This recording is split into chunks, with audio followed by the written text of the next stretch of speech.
Welcome to the Lens Podcast, life-enhancing navigation skills that you can use in your life to navigate all your experiences, events, people, and ideas. My name is Paul Verge, and this is episode 7 of Lens, Healthy Habits for the Mind and Body. Welcome to the show, everyone. My name is Paul. I'll be your host for this episode, and just wanted to thank you so much for joining us on this episode. Well, we've certainly come a long way. We've already got half a dozen in the bag, and we're just continuing to move forward and really kind of nailing down the logistics of each episode of Lens. We've got a whole setup here in the studio, and it's just a simple team of myself and my wife producing, so we're doing our best to stay in integrity, to not take things personally, to always do our best, and just maintain that constructive, positive attitude towards everything as we go along. So thank you for not just giving us your time and attention, but also your patience as we're working through all of the technical snafus and brain farts and all the things that come along with just putting yourself out there and expressing yourself on camera, on stream, to the internet and the world. So, the last episode, we looked at the idea of mindset and what that means for people and how they can work to improve their mindset and create an environment in their own self that is constructive and allows one to look at the world, look at their challenges, and look at themselves in a healthy and beneficial way. And that mindset you can kind of think of as the prism or the lens through which you actually see everything you interact with in your life. So once you've gotten your head around that, we highly recommend you watch that episode before this one, then you are in a good place where you can exercise the discipline to instill healthy habits for your mind and your body. And even though a lot of people consider those things as separate entities to tackle, your mental health versus your physical health, it's important to note that they're so closely related. If you're malnourished, if you're sleep deprived, all these things can affect your mental stability, your mental health, and just your ability to govern your own conduct in life and society. So we're going to kind of go through a bunch of different self-checks in terms of our own habits, what healthy things we can do for ourselves, and what habits we can build for our body. Some of those habits affect our mind, and then other habits strictly for the mind that affect our mental health. And of course, the habits we have for our mind can affect how we treat our body or how our body feels. So they're interlinked, they are separate, but complementary, overlapping aspects. So starting off, we have this concept of consumption, realizing that we, as living beings on this planet, we need to consume to survive, and the primary thing that we consume is, other than information, is food. So we're all familiar with the phrase, you are what you eat, and that idea comes from the fact that you're literally assimilating whatever you choose to put in your mouth, chew and swallow, and then digest, and your body will extract everything it can from that, including the nutrients, including the toxins, anything contained within that is going to be processed by you. So if you are what you eat is essentially saying, if you eat great, you'll probably be feeling great. If you eat garbage, you'll probably be feeling like garbage. So what really defines healthy habitual eating? Well, having been a person who's been too skinny and too overweight, I can definitely attest to it was my habits that led to either one of those extremes. So either a habit of not eating enough or not eating correctly led to me being too thin, not a healthy body weight for myself, for my frame, And stress eating or overconsumption or extra large portions or not drinking enough water led to periods of overweightness. And finding that balance between uh, getting nutritious food and then satiating food desire, which is a big subject to tackle, those help determine the habits that you're going to instill. So, for example, uh, I've done a bunch of different types of diets, from ketosis to intermittent fasting.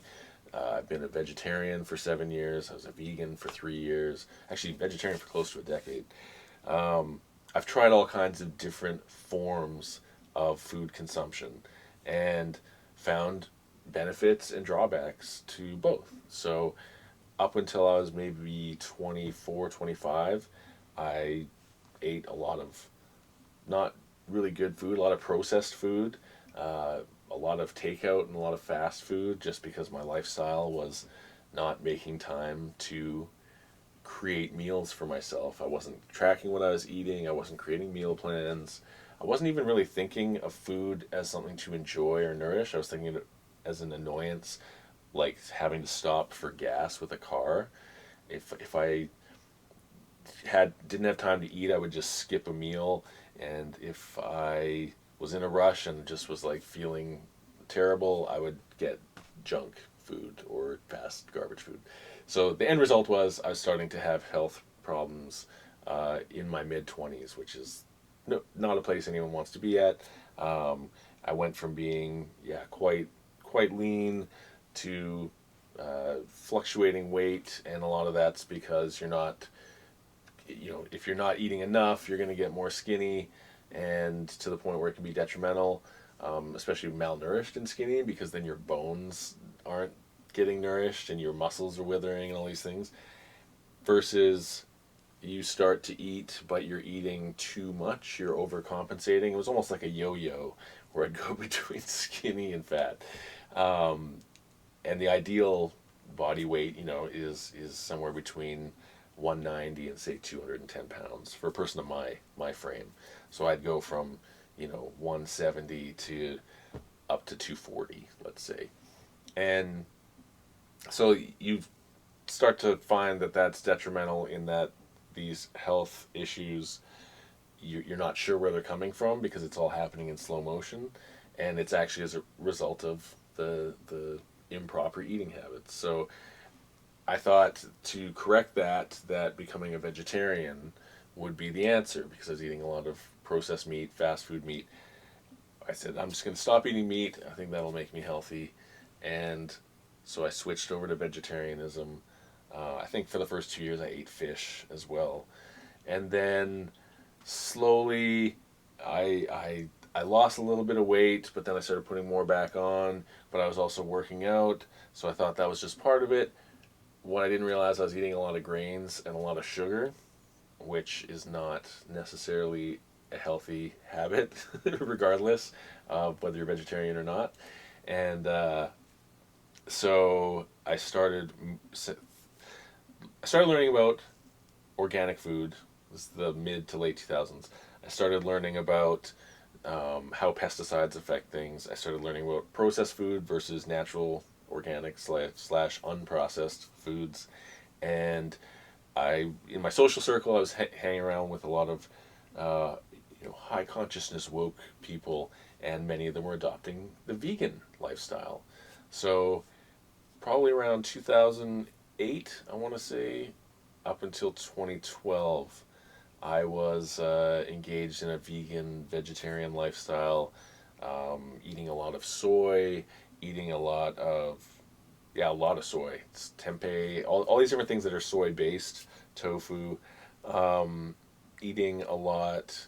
I cut down the sugar a bit, but I was then now eating more fruit, which then so I was eating less processed and refined sugars, but eating a lot more fruit, so I was still getting a lot of sugar. And ultimately, there were a lot of things I was missing, iron and a few different nutrients and vitamins that you get from a animal based lifestyle. So I tried to supplement, but I would find I had lower energy. There's a 5 to 6 month period where I went on the raw diet because I was just trying everything. So I went from vegan or vegetarianism to veganism to the raw diet, and I was radically emotional, would have mood swings, all of these things that I later learned were symptoms of like malnourishment, but I thought they were symptoms of my body going through detox, and which maybe both things were true. I was going through detox, which made me in mood swings. But after 5 6 months, I just felt terrible. I would have like pain in my side. I just wasn't enjoying eating. It was becoming a slog. I was actually regressing back to my early to mid 20s, looking at food as an annoyance rather than something to celebrate or share.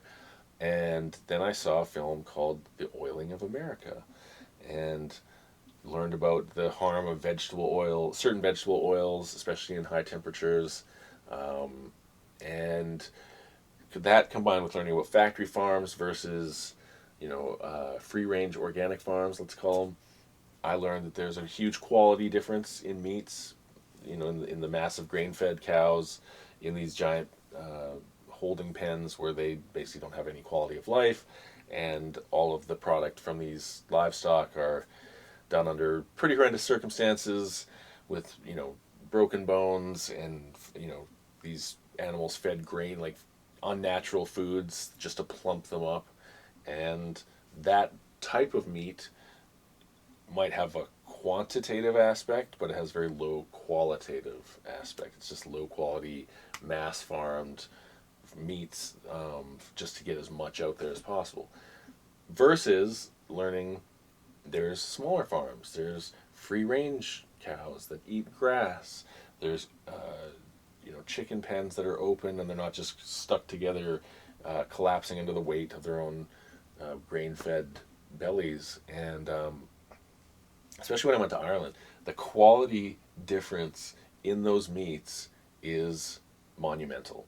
And so, learning that lesson, I went back to eating a more balanced diet. I essentially, from 2012 to 2014, started shifting away from processed foods towards more whole, natural, organic foods, sourcing a lot of them to find out actually where I was getting stuff, and buying shares into animals, eating bacon again. I was like, going to Whole Foods every other day and grabbing a big bindle of bacon from their buffets early in the morning. And my health started to return. I actually got to a point where I was putting on muscle weight and not even having to work out a ton. And it was just from eating right. So then I started learning about physical fitness in like my 30s, and learning that working out, that proper body fitness is 80% what you eat and 20% what you do in the gym. So essentially, I could work out super hard in the gym, just kill myself in there, and then if I ate garbage afterwards, there would be literally no benefit from having worked out. It was the combination of eating well, lots of leafy greens, low sugar, not a ton of grains. I eventually started phasing out a lot of carbs, but good quality meats, healthy animal fats, proper vitamin supplementation, which you don't even, if you eat a pretty balanced diet, you don't need a lot of supplementation. But moving in that direction, I actually swung from veganism and raw to trying ketosis for a year and a half. And that was like next to no sugar, less than 30 grams of sugar, or even 30 grams of carbs a day. And I dropped a lot of weight pretty quickly, lost a little bit of muscle, but in terms of habits, I was eating burgers with lettuce wraps, but they'd have bacon and cheese on them, so I was like, delicious. There's a ton of things. It just like any other type of diet, it forces you to get creative so that you're not repeating the same 5 meals over and over. But and I definitely noticed benefit. But again, it wasn't as balanced as eating a little bit of a lot of things. I was eating a few things. So you are what you eat really means put good things into yourself, put things that haven't had the nutrients stripped out of them, and you'll be giving your body what it needs. And giving your body what it needs is what helps your mind do what it needs to do properly. If you're not getting the nutrients, you're going to have clouded judgment, you're going to have irritability, you're going to have lethargy. If you've ever gone to work and you're not eating a good diet, it's usually around between 2 and 3 p.m. that you suddenly feel this immense tiredness. And that, as soon as I started eating healthy, was corrected. I would be able to go from 6 a.m. till 4 p.m. without any issues. Also, a lot of coffee. So, everything in moderation, but we'll talk about that at the end. So, you are what you eat. That's healthy habit number one. Healthy habit number two, well, what is the most important thing that we spend 1/3 of our life doing? We don't spend 1/3 of our life eating. Well, some of us might, but we do spend 1/3 of our life doing a little thing called sleeping. And that resting period is actually when our body is healing and repairing and processing and doing all the things that we don't consciously think of, but that are essential to our well-being and our physical recovery and our mental recovery, really. So getting enough sleep, and everyone says, oh, just 8 hours of sleep, 8 hours of sleep. It's actually different. Not everyone's the same in terms of how much sleep they need. There's some personalities or physical characteristics that can survive on 4 hours of sleep a night with a few little power naps during the day. There's other people that are like 6 hours is all I need, but then I catch up on the weekends and get 9 or 10. There's people who swear by the 8 hours and they're religious about it, in bed by 10, up by 6. Then there are some who are like, I actually need 9 or 10 hours because they have a comfort association with sleeping, so they just want to have that cuddly warmth and the constructive positive feelings that come associated with that. So they'll get their 9 or 10 hours of sleep, and then 12 hours of sleep or beyond that, you may be depressed or suffering from, an illness of some kind that's causing you, if you have the flu or mono or something, and you're just like, I need to stay in bed for a long time. That's something, a separate issue to get checked out. Personally, I think between 6 and 9 hours is kind of like the ideal zone. I personally function really well in about 7 hours, but between my wife, who likes a good solid 8, we range between 7 and 8, and that allows us to function usually at 90 to 100% during our day, and then yeah, catch up on the weekends for those times where you end up having a late weeknight. But the side effects of not getting enough sleep greatly outweigh the benefits of getting enough sleep. So, for instance, if if you're doing 4 hours a night over 5 6 days, it's going to take a toll not only on your mood, but also your cognitive capacity, your ability to stay focused on details. Um, Embarrassingly, having had 1 or 2 bouts in my early days of staying up 4 or 5 days straight, you literally start to hallucinate. You start to feel things crawling on you, all kinds of really drastic negative things. And, we can survive quite a while without food. We can survive several days without water. But, yeah, I don't think many humans can go more than a week without sleep, without literally going insane. So, getting enough sleep is essential, not just for our dreams and our discharging that energy and processing of the day's events, but also for physically rebuilding while all our other systems are offline. These other systems come online and do everything from clearing out cellular poop along all our uh, pathways of our arteries, veins, and everything else. They get rid of all the cellular poop during the night, which leaves you feeling refreshed and recovered. They also process body fat during the night while you're sleeping. You process all kinds of things are going on while you're sleeping, and if you are not getting a good night's sleep, whether it's stress or nightmares, or you've had a lot of alcohol, or you've eaten just before bed, then those things can actually take away from a quality night's sleep, right? If you drink a bunch of booze, your body actually spends more time processing the booze than doing the other duties that it has normally. So, for instance, they say, if you're trying to get physically fit, then especially on a day that you've worked out and eaten right, don't drink alcohol, because you'll essentially undo the progress from what you did that day. So some people will, 5 nights a week, they're very strict, and then they have one cheat day for either food or for alcohol, that allows them to have that breathing room or that space to cut loose without completely wrecking their habits or their progress. That's kind of their balance of the angel and devil, let's say. But you really have to keep on top of getting enough sleep, and quality sleep, not just quantity sleep, because a lot of people will take sleep aids or things that essentially knock them out, and those don't always result in quality sleep. They just result in a bunch of time that you're unconscious. So take stock of how much sleep you're getting, take stock of how much sleep you need, and really it's a good idea to read up on the benefits of getting enough sleep and being aware of the drawbacks of not getting enough sleep. So we've kind of reinforced the idea that the fitness of the body leads to the fitness of the mind leads back to fitness of the body, and through that we can understand it's a symbiotic relationship, right? Key point of fact, a lot of people don't know that their sugar cravings don't actually come from your brain.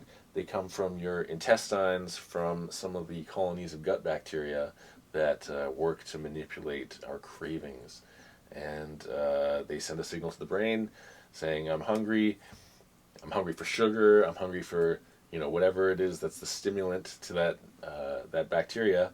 And then if you use your free will to fight against that through self-discipline, they can actually send signals to make you more irritable, to to change your attitude, and you have to work against that. So a lot of people, they get hangry if they have the anger from hunger as a result of not eating enough or being malnourished, and they don't always know where that comes from. But it's most of the time it's actually your gut bacteria who's somehow magically able to send signals to your brain through some magical, mysterious connection. They are like, get me sugar and get it now, or there's going to be trouble. So something to keep in mind, and something to keep in body. Just being aware of your gut bacteria levels, which I'm not actually sure, how do you measure your gut bacteria levels? Do you go get a colonoscopy, or do you go to the doctor? That's up to you. There's lots of different ways to get your proper medical assessment. Obviously, going to your doctor is one. You can go to a nutrition therapist, I think, or any person who's equipped with the tools to both measure and recommend for your body's health. Definitely worth investigating and checking out at least once in a while. You got one life, you might as well make sure that your body's working properly, and that'll help you stay in the best mental space.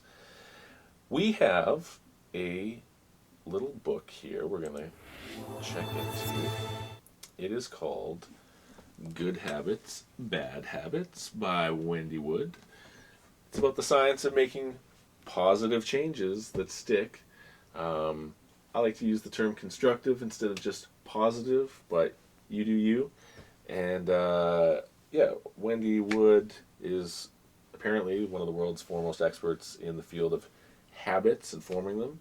And so this book talks about not just how we form good habits for ourselves, but also like, why do we have bad habits and where do they come from? So we're going to talk about that in just a moment. We're going to go for a quick intermission for about 30 seconds. We'll be right back talking about Wendy Wood's book, Good Habits, Bad Habits, and Healthy Habits for the Mind and Body when we return. Thank you so much.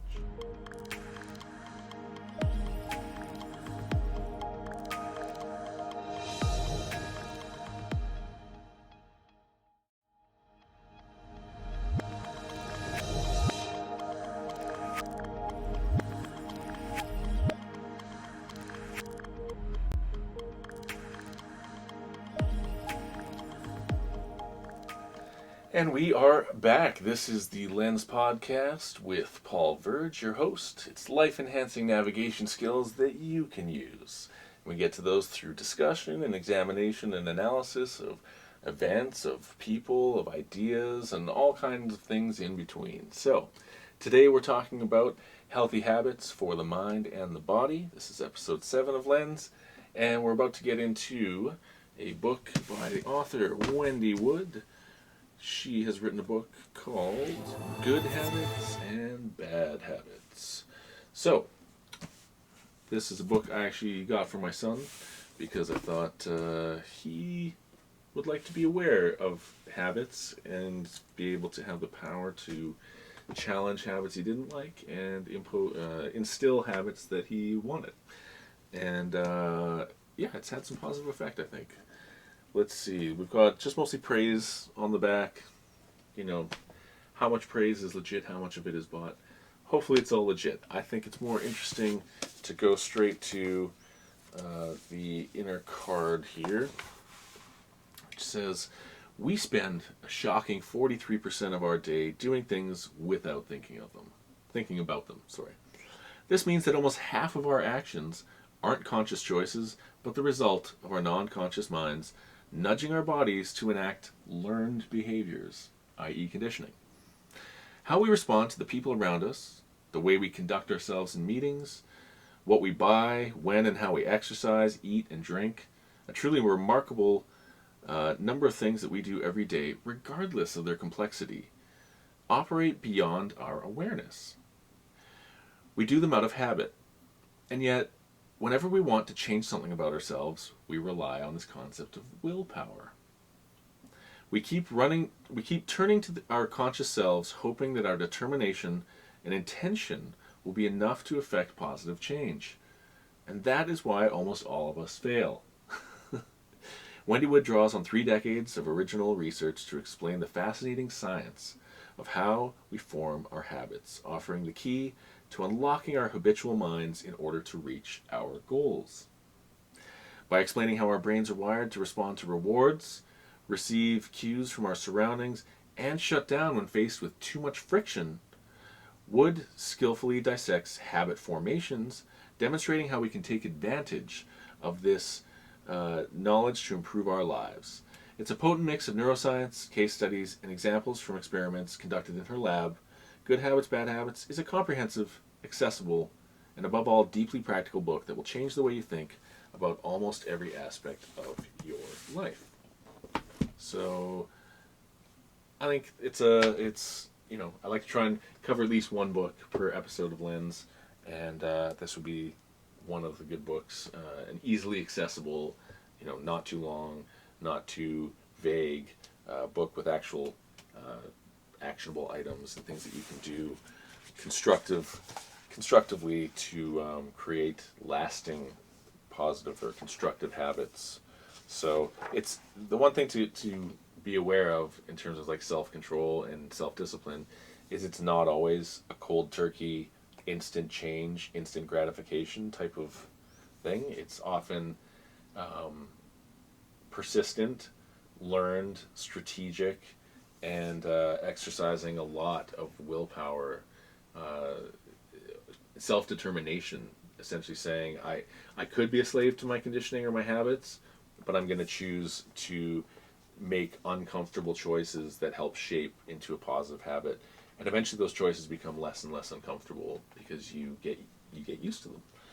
So, it talks about self-control, talks about the 3 bases of habit formation. I just like to skim through to the table of contents for those nice enough to make them. Because then, I'm not going to read the whole book for you, but I can at least give you a sufficient preview and summary so that you might be interested to read the book yourself. How we really are. So kind of peeling back the layers and understanding how we're creatures of habit, how our habits are instilled, both through, as we're growing up. I think a lot of them are consciously or unconsciously put in, and then consciously we develop our own habits through our various coping and repetitive behaviors. So, persistence and change, those are Those are two constants and formulas. The depths beneath ourselves, introducing our second self, which I think would be the idealized version with the constructive habits we're working towards. And then asking what about knowledge and self-control. And then the three bases of habit formation, because for most people it takes between 2 and 4 weeks to effectively form a habit that actually becomes habitual. So the three sort of base foundations are context, repetition, and reward. And consistency is for closers, right? Always be consistent, always be closing.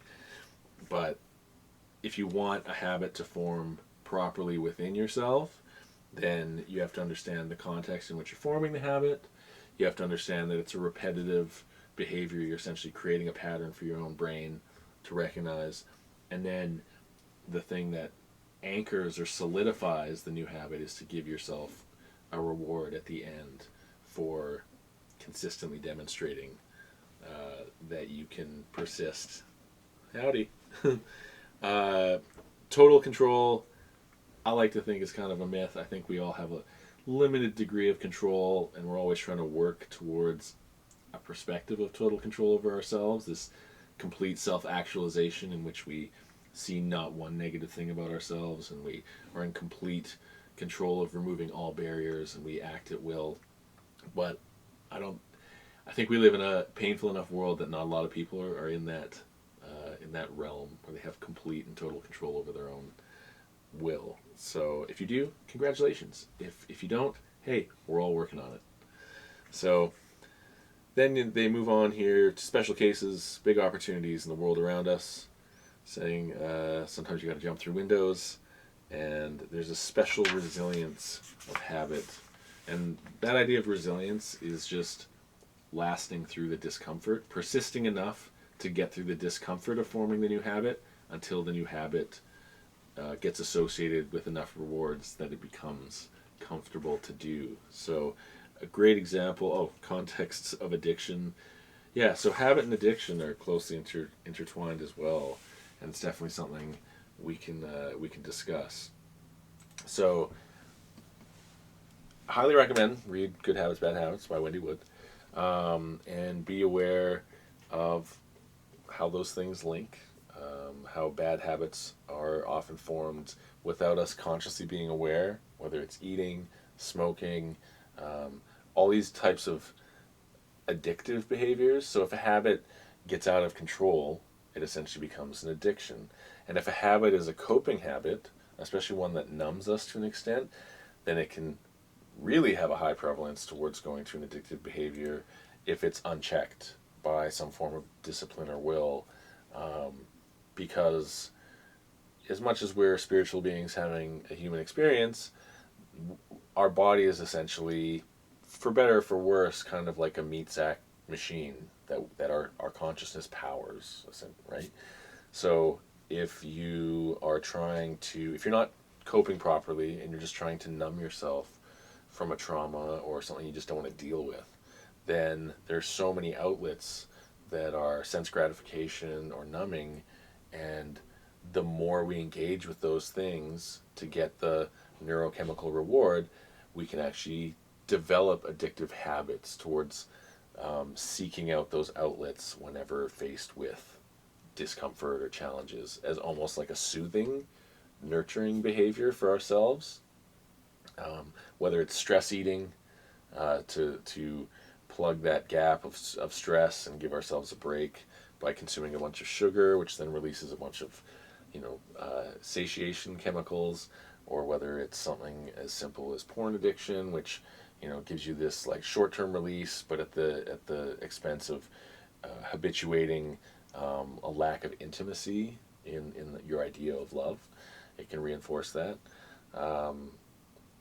Drug addiction, people have been talking about for decades. That's often the people who are the most addicted to drugs are often people who've been through immense trauma, immense challenge, and haven't come to terms with or processed it. So the drugs, it's not the drug that's so addictive so much as the numbing or coping or forgetting effect that the drug instills that allows the person to block out whatever it is they're trying to deal with or not deal with. And so that can be very addictive behavior. And so, those are the bad habits that creep up on us, or that you suddenly wake up and you're like, oh my gosh, how did this get out of control? And it's because it's an unchecked bad habit. So in the last episode we talked about not making assumptions is one of the 4 agreements. Checking your assumptions also means checking your habits, right? Getting outside yourself to examine yourself and say, what am I doing? For better or for worse, what habits am I engaged in, conscious and unconscious, that are they informing my behavior? Are they adding to my life or detracting from my life? Are they adding to my health or detracting from my health? And at least taking that sort of sobering look allows you to deal with the reality of whatever your habits are. We're all far too judgmental against ourselves for our bad habits, and we don't give ourselves enough credit for the good habits because it takes a lot of effort. None of this is easy to do. Especially someone who's disciplined enough to eat right and stay fit, to get a level of fitness and stay fit. Ironically, we like idealize people who do that, who put in that effort and show that discipline, and we demonize or ridicule people who don't, right? If they're this stereotype of the lazy, slovenly, like overeater, who probably has a traumatized soul underneath all that. A lot of society makes fun of that, or a lot of society has a lot of sympathy for that, and on the opposite end, we celebrate or we uplift people who show that discipline, who show that willpower, and are able to accomplish something because of that. So we're just going to take a quick break here, and we'll be right back talking more about good habits, bad habits, and the healthy habits for your mind and your body.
Thank you so much for waiting, and thanks for coming back and joining us on the Lens Podcast, life-enhancing navigation skills that you can use.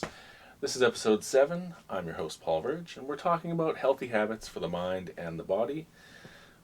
We were just talking about Good Habits and Bad Habits, which is a book by Wendy Wood, and essentially talking about how bad habits can kind of creep up on us, how they can unconsciously become a part of our lives, and how we can suddenly wake up and be in the sea of our unwanted yet bad habits.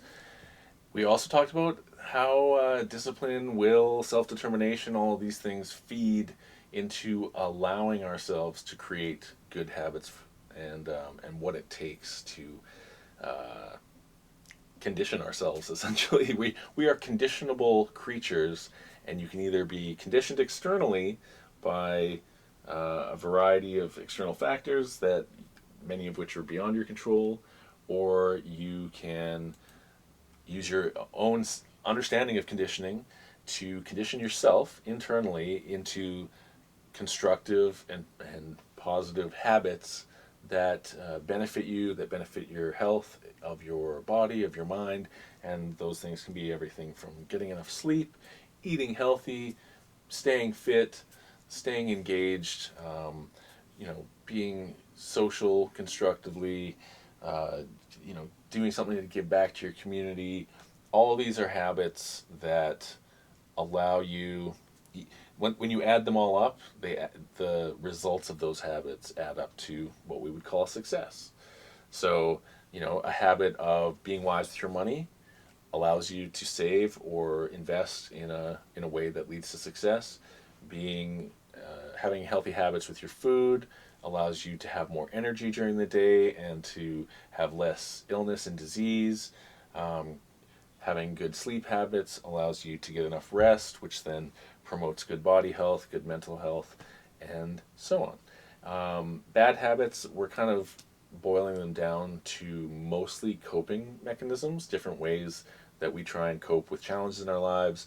These bad habits will creep up as ways that we soothe or cope against the challenges that we might be just overwhelmed by, right? Past traumas, stressful jobs, abusive relationships, all of these things can lead to stress that we have a difficulty dealing with, which then leads to an attempt at numbing, and that numbing becoming addictive and thus forming a bad habit. So why does that happen so much? We seem to, as we've gotten more sophisticated and we've created more technologies in society, we have created things so that often we have an abundance of instant gratification or sense gratification outlets, and they're really easily accessible. At least in the modern Western world, you have it's easier than ever to plug yourself into something that can lead to becoming a bad habit. So whether it's the addictive nature of online everything, novelty addiction is a great example. You can just get addicted to reading more news, to going down the Reddit hole, to going on a long conspiracy rabbit hole that ultimately leads to nothing beneficial for you. But all of these things, they appeal to your survival instinct. And so we have this old part of our caveman brain that wants to survive and recognizes if new information somehow appeals to our survival instinct, we want to know more because there's a benefit to us in helping us avoid danger and death. And so this is one of the reasons the news, the corporate news, has moved towards so much fear and shock and terror, is because all of those kinds of stories appeal greatly to our survival instinct, and we can actually become addicted to new information, new stories that appeal to that ancient mechanism, where I just need to know a little more, I'll be a little more safe, and that yearning for safety can create the habit of overconsumption, essentially, of news, tons of which might not be relevant to your actual well-being or your survival, but it's all new. There's a novelty to it. So engaging in novelty addiction. Obviously, the internet has many other outlets for addictive behaviors, from porn to online shopping to people, going on sites where they're, screwing around essentially with other people, trolling them, or finding illicit partners, or all these things. They exist a lot of times to numb, or a lot of times to have a small sense of power over someone else, like dominating over them. And so all of those habits kind of tie into a chemical release reward system. And a lot of people on the internet, a lot of people who've designed things on the internet understand that greatly. For example, Facebook, they developed the like button, and they know psychologically, Mark Zuckerberg has a background in computer science and psychology, They understand psychologically that when you get likes, even though it's just a digital reward, it still results in firing of the same dopamine inducing brain chemistry as an analog, a real world reward. So that inability to distinguish, because our brains haven't adapted towards the digital lifestyle yet, means you can get a dopamine addiction through social media, through the perceived validation of social media, validating your opinion or liking a photo or song you made or something. All of these things can become addictive habits in that you feel compelled to post on social media, or you feel compelled to get enough response and feel invalidated if you don't get enough likes on a posting, and you feel like your world's ending and all this. So that's a sign that that might be a bad habit, is some form of internet addiction across the wide spectrum. And a lot of the internet addiction is based on just overfiring your dopamine. And I like to picture dopamine as being like a wet sponge. And if you, every time you get a hit, you get a little squeeze out of the sponge. But if you squeeze the sponge too much, eventually it just goes dry. And once your dopamine goes bone dry, depression sets in as an unhelpful side effect. Because what goes up must come down. Now, instant gratification culture is growing around us. We're getting more technology, more convenience, and what is the net result for humankind? Well, a lot of people are going on what's called a dopamine cleanse, and that's essentially unplugging yourself from all these various outlets and sources of instant gratification, of dopamine, and essentially leading to these bad and unhealthy habits. So, a dopamine cleanse might entail turning off all your screens, getting away from electricity, going out into nature, reconnecting with people in person, um, turning off the news, turning off media, really checking your consumption and what you're consuming and what your assumptions about what you're consuming, and trying to remove all the sources of, let's call it artificial pleasure inducement, right? Your dopamine can be triggered by so many different ways. You would, to me, it's healthier to have your dopamine triggered through quote unquote organic and analog means than to have it repeatedly triggered artificially through digital means. So going on this dopamine cleanse, definitely something worth looking up on the internet, ironically, just to learn how to free yourself from the pattern of whatever form of internet addiction you might be suffering from or experiencing, or know somebody who's experiencing. Then, instead of telling someone, hey, I think you might be addicted to this or that, you can be like, hey, have you ever heard of the dopamine cleanse? Do you want to try this with me? And it just requires us to both do this. And you can tell by their response how open or closed off they are to that idea, and how that reflects on whether they might be addicted or suffering from bad unconscious habits. But screen time, reducing your screen time. Apple, one of the finest corporations, other than a few things. Just kidding. They put a feature to remind you, to guilt you into getting off your screen. Get off your phone, you jerk. You're on there for 3 hours a day, and it'll remind you. It'll be like, hey, last week you were on your phone for 3.5 hours a day. What's wrong with you? And, ironically, it's a way of the technology telling you to get off the technology. Stop. There's a difference between use and abuse, other than just your abs using it. It is when you overdo something. If you're on your phone so much that you're ignoring your family and ignoring eating and ignoring society, or your obligations, that's a problem. That's probably a bad habit. If you are, booking 2 weeks off work, or pretending to be sick so you don't have to go to work so you can stay home and play video games, that might be a bad habit.